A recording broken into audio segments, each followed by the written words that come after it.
Welcome to my channel where we discuss everything and all things politics, economy, and development in Nigeria and around the world.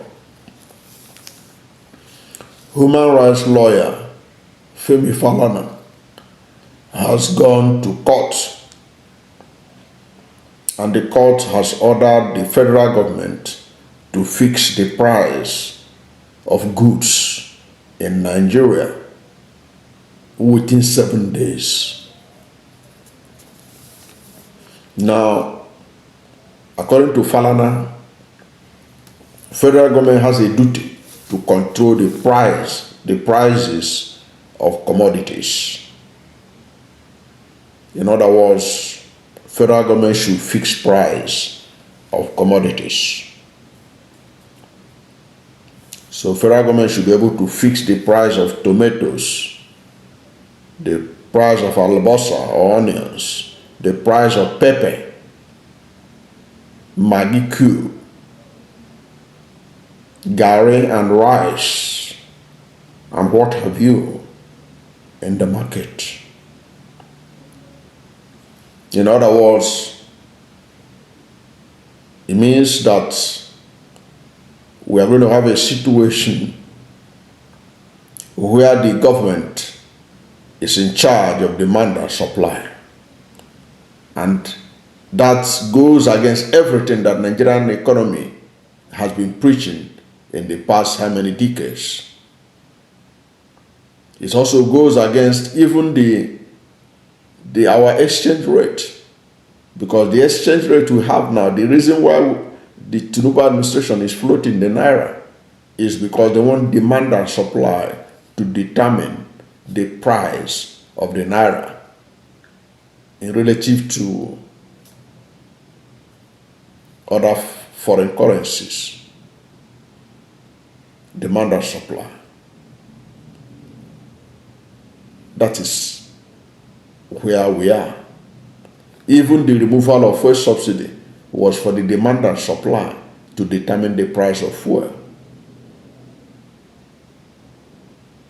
Now, the idea that tomatoes, yam, beans, and all the rest, the federal government should fix price for them, is one of the surprises that we are getting in recent times in Nigeria. Because the truth of the matter remains that we should ask ourselves, why is the price of foodstuff on the increase beyond the reach of the average Nigerian? Is this something that you can legislate a reduction in price? People are just doing voodoo economic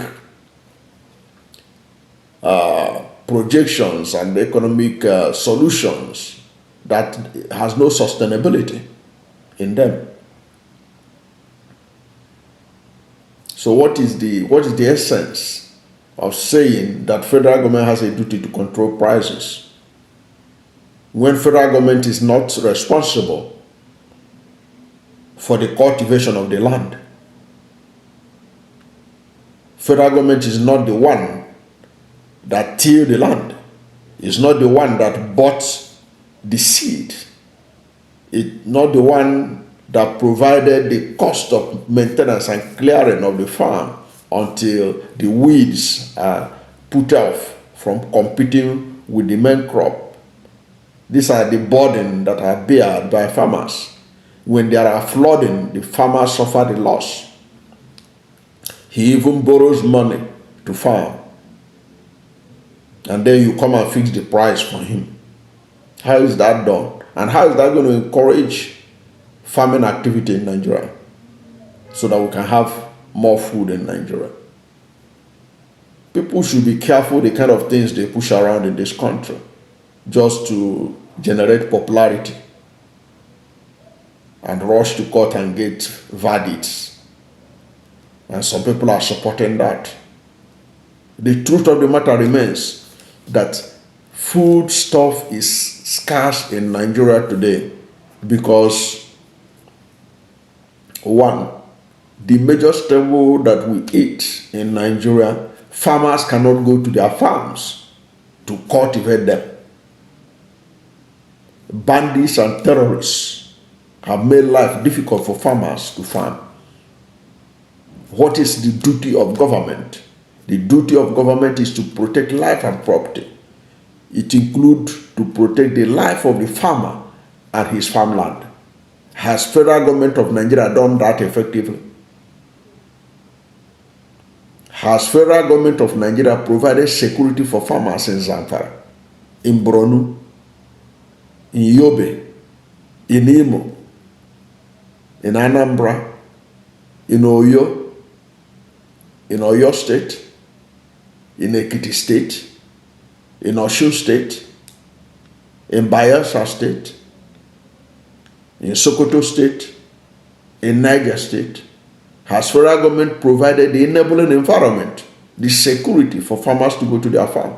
So what right has federal government to come and fix the price of farm produce by a farmer that risks his all to be able to go to farm?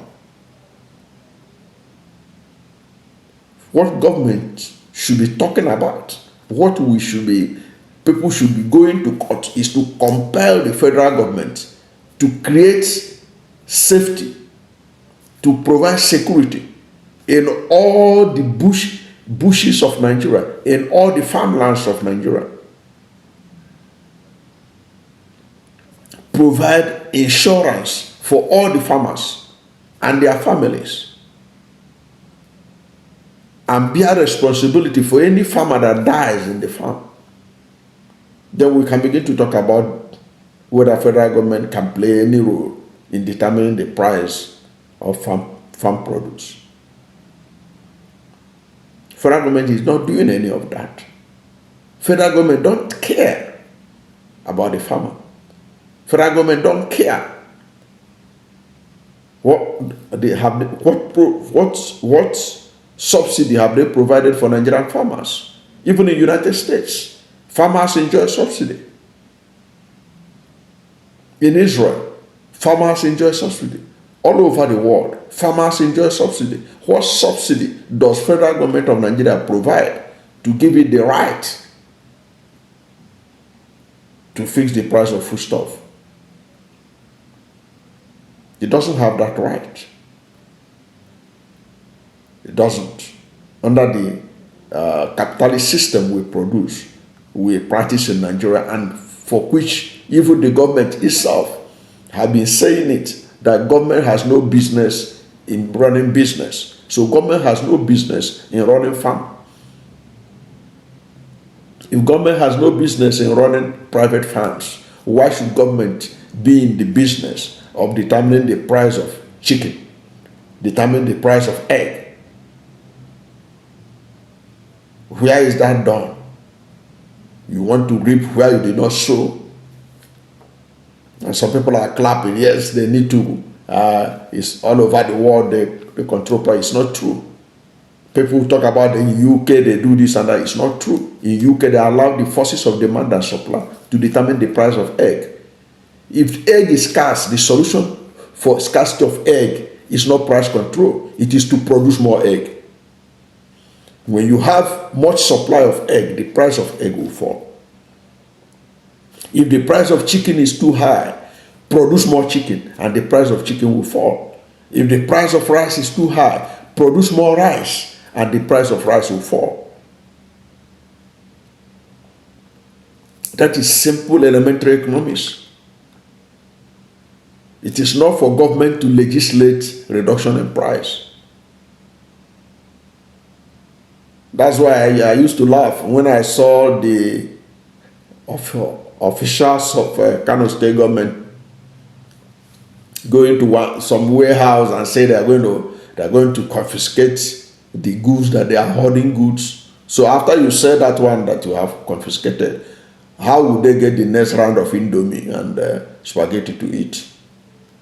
after you sold off that one, since you say you have caught them, they were hoarding it. The truth of the matter remains that because of the high cost of production, producers are increasing their prices almost on a weekly basis right now in Nigeria, because the prices of things are going up.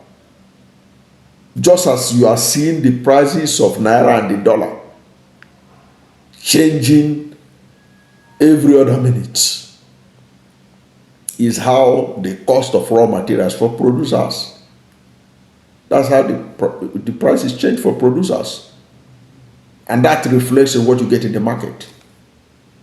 Until we're able to maintain a level of stability in our foreign exchange, in our foreign exchange market, this is what we're going to get. It is not something you legislate into being or go to court to obtain an injunction.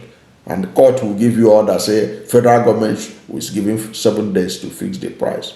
That 7 days will soon come and pass. We'll see how the federal government will fix the price of goods and services.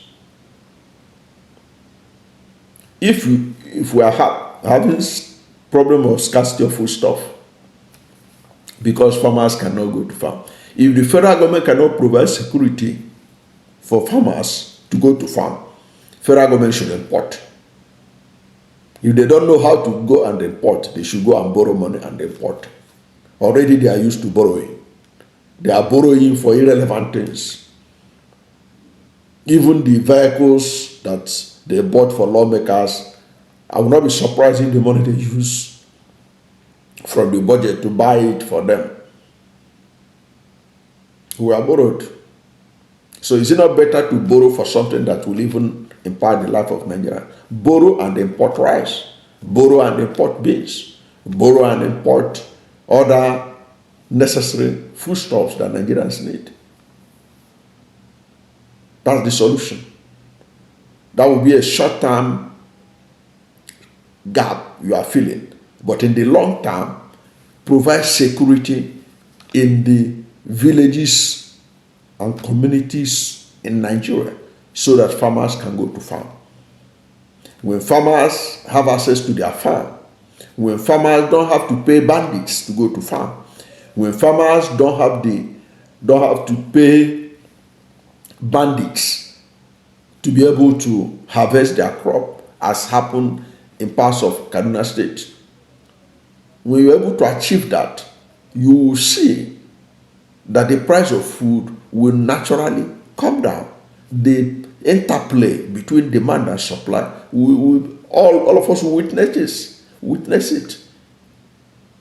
So this idea of fire brigade approach, thinking that it's a shortcut to this problem, is not true.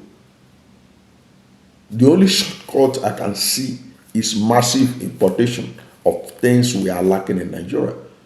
Of course, we don't have much money to import, but we can borrow.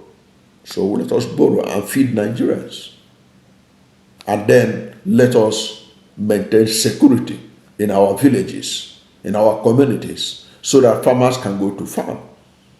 Our farmers have been feeding this nation for generations. They can still do it. All they need is enabling environment, protection of their life, protection of their farmland, protection of their farm produce. And government should stop herders from moving their cattle from north to south all over the place. They should be encouraged to establish ranches. They can take loans from the bank, and government can be a guarantor for them to do that and establish their ranches. Nigeria is not the only country in the world that is facing climate challenges. So there is no excuse that the reason why we are moving cattle from north to south is because of the climate change and challenges of rainfall. You can stay anywhere. Israel is a desert, and they have enough beef to feed their country and export. So if Israel can do it, I don't see any part of the north that cannot be able to house ranches for northern cattle breeders. So these are things that government need to do and face it holistically. And you see the price of things will come down. And the interplay between demand and supply will regulate the price of goods and services in Nigeria. So this idea of rushing to court to obtain injunction to force federal government to reduce, to fix prices of things is a waste of time. Federal government should do the needful, and the price of goods and services, including, most importantly, foodstuffs, will come down to the joy of Nigerians. Thank you for watching this video. And if you are new to my channel, you have not yet subscribed to my channel, please subscribe to my channel, hit the subscription button, hit the notification bell. When you subscribe to my channel and hit the notification bell, anytime I have a new video, you'll be among the first to know. God bless you. And thank you for subscribing, because if you look at your screen, you will see the YouTube team. They send me an email congratulating me for reaching 10,000 subscribers. It is you that made it possible. Thank you, because you are the reason why the YouTube team acknowledge what we have been able to do here. Thank you, and God bless you and yours.